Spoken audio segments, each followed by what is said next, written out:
Hey YouTube, it's Seth here, and we've just got the yearly Mastercraft set in Adventure Quest. It's themed about the Egyptian mythology, more specifically based on Osiris, the god of the underworld, who was killed by Seth. No, it wasn't me, I wasn't alive back then. Getting straight to the quest, it's pretty simple, it's straightforward. There are no traps, no gimmicky situations like Celtic or Taldosian, and it's much shorter than the Dragon Knight set quest that came out 2 years ago. Coming to the monsters, they're fairly tanky, and some of them are glass cannons, so it's a proper mix of both. And all of them are incredibly annoying. Some of them have incredibly high blocking, and the effects just make things worse. But otherwise, it's a pretty enjoyable quest. All you need is an earth, a wind, and I guess light armor. There are no other monsters of other elements, so it's alright. And just make sure you get weapons for darkness, wind, and what was the other one? Yeah, darkness and wind will do just fine. And a pro tip for all the warriors and rangers out there: make sure you use the Karnax fighter from the new quest that came out a couple of weeks ago against some of these monsters like the Sand Golem and Sneaks. It definitely helps because the Elecom makes it a lot more, 10% more effective than fully offensive armor. Getting straight to the quest, as you can see, the monsters, they're not incredibly difficult, and they give a lot of gold, so in case you don't know where to farm gold, this could be a spot, I guess, but it's really long, so there are better alternatives. Aside from that, the boss, yeah, it's pretty simple. He's a simple light element monster who can make you bleed as long as he has mana, and of course he regenerates his health per turn. And yeah, and there's also another mini boss halfway through the set called Lord Beerus. No, it's more the cat. It's Osiris's cat. Um, and it just makes you inflicts the fear status and does a lot of critical hits based on what I've played this on two characters now, on my warrior and my mage, and I got hit with a lot of lucky strikes. I don't think that was even possible because roughly every second attack was a lucky strike. So maybe it's part of a gimmick, or maybe I was just incredibly unlucky. Um, Now the overall layout of the quest is you have two battles and a stat roll. And in case you fail the stat roll, you have to battle two more monsters. So assuming you're not, your luck is it's not really that good, or RNG just hates you, you are going to have a hard time doing this quest. But otherwise, if you can pass the roll or defy it, it's pretty simple. It's not that long.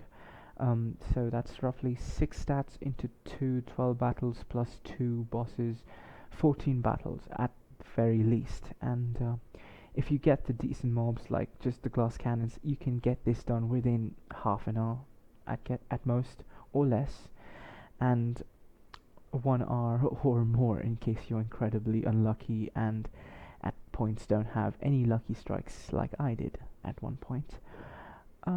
So yeah, the quest reminds me of the Alnafar quests that came out a few years ago. More specifically, the last few rounds where you have the stat roll and the battles. But in that case, you just got damage depending on fire or darkness. But here you have to play 2 extra battles, which is slightly worse. Coming to the story and the progression of the quest. The actual writer who was supposed to write this, Yukara Vox, who you may know as the NPC and the one who usually deals with the Truffma monsters. Well, she was involved with some other project and couldn't create the quest in time. So the artist and AQ lead Hollow had to do it in place. In fact, he's the one who wrote the Sphinx quest last week as well. And I guess he did a pretty good job.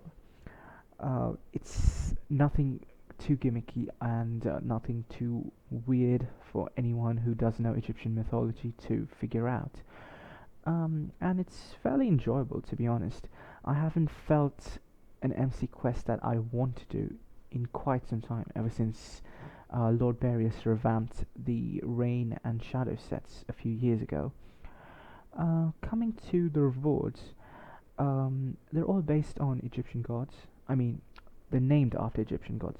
The final two are named after Osiris, and the lowest one is named after Seth, as I've already pointed out. Let's see. Yeah, you've got three weapons. One is a spear, one is a sword called a kopesh, and one is a scepter. You know, the weird crooked one that looks kind of like a noodle on the end. I'm not sure what it's actually called, but that's what the rewards are. So everyone, including rangers, mages, and warriors, all benefit from it. And they're all 0 proc, light, and based on the description, their Mastercraft bonus is they deal more damage depending on how much HP you have. So if you have more HP, you get more damage, and as your HP decreases, so does the weapon's damage. If you play Pokemon, I'd say think Eruption on Typhlosion or Water Spout on Wailord or Kyogre. It's kind of like that. So as your health decreases, the damage of the weapon decreases. But that's actually coming. I'll get back to that later, because the other items in the set actually try to nullify that. Now the pet, it's actually pretty cute. As a matter of fact, I will be getting it on my Beastmaster. It's as you know, it inflicts fear based on your opponent's light resistance. So I guess it starts off with a base 30% chance, and it can go up to 60% if the monster's light resistance is about 200. So in case you want to face off Raymond and you don't want him to attack at all, this is a good way to do that. Now, coming to the shield, this is one of the things I didn't like about the set in general. The shield is minus 26% to light, so it's tied with Arthurian as the top light shield in the game. However, it doesn't have a Mastercraft bonus, or basically the bonus is non-existential. It regenerates 7 HP a turn. Let that sink in. As a level 150 with about 4500 HP, 7 HP doesn't actually make any difference, and even if I bring my light resistance down to 3% with a minus 10% misc and the other items from the set, I will be taking in roughly 20 to 50 damage per turn. Even in that scenario, 7 HP doesn't do anything. So my suggestion would be to make it like Solaris, where the HP regeneration is luck based. It can happen or it can't, but it doesn't happen every single turn. So that way we can get somewhere around 30 to 40 HP a turn, which is actually pretty decent once you get your your light resistance low enough. And keep in mind that the full set bonus of this, if you have the weapon, pet, armor, and shield equipped, is the healing, as a matter of fact, becomes 3 times more effective. So with the full set, the healing ends up at about 21 HP per turn, which is still not that good.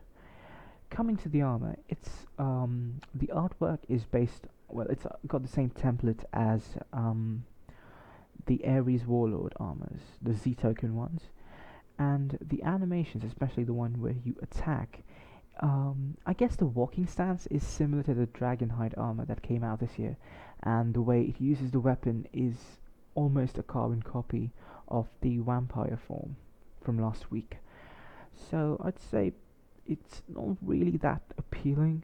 I mean, yes, and another awesome thing is the color, some of the base trim, it's based on your eye, the color of your eye, not your custom armor, whatever thing it is. So, like the color of my set, the most of my characters have red eyes, RP reasons.